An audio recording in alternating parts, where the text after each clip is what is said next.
coverage of the Russia-Ukraine war. The clamor in West is growing to allow Ukraine to use Western arms as it deems fit.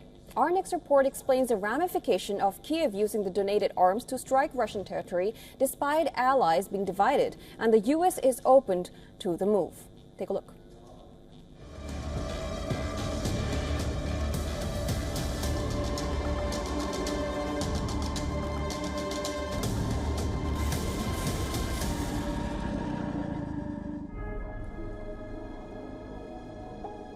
This is Ukraine's eastern front line. Ukraine's top military leaders openly admit that the battlefield situation on the eastern front has deteriorated.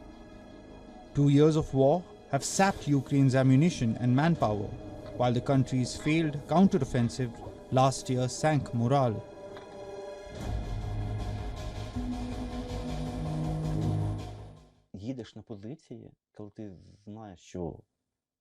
Now everything is so hard because the front line doesn't change and defense lines on both sides are being prepared.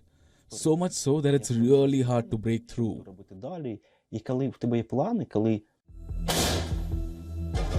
A new push by Moscow earlier this month near Kharkiv is likely to further divert precious ammunition and personnel from other sections of the front, stretching Kiev's military thin at a critical moment in this war. Beyond the blazing battlefield, there is a renewed push for allowing Ukraine to strike deeper into Russia using Western weapons. French President Emmanuel Macron, standing beside German Chancellor Olaf Scholz, again stressed that Ukraine should be allowed to hit military sites inside Russia. So we're staying exactly within the same framework.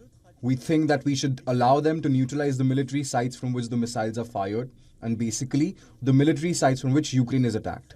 But we must not allow them to hit other targets in Russia, obviously civilian capabilities or other military targets. But the issue has divided Kiev's allies. Germany has been reluctant to permit Ukraine to strike over the border, fearing it could lead to a direct conflict with nuclear-armed Moscow. US is also against it. We're aware of the interest that President Zelensky has expressed in this regard. I would tell you that there's no change to our policy at this point. We don't encourage or enable the use of US-supplied weapons to strike inside Russia. Russian President Vladimir Putin warned the West that NATO members in Europe were playing with fire and asserts that it could trigger a global conflict. Experts warn that there are chances of miscalculations and the risk of escalation, including the possibility of Russia retaliating against NATO members. Bureau Report, WION World is One.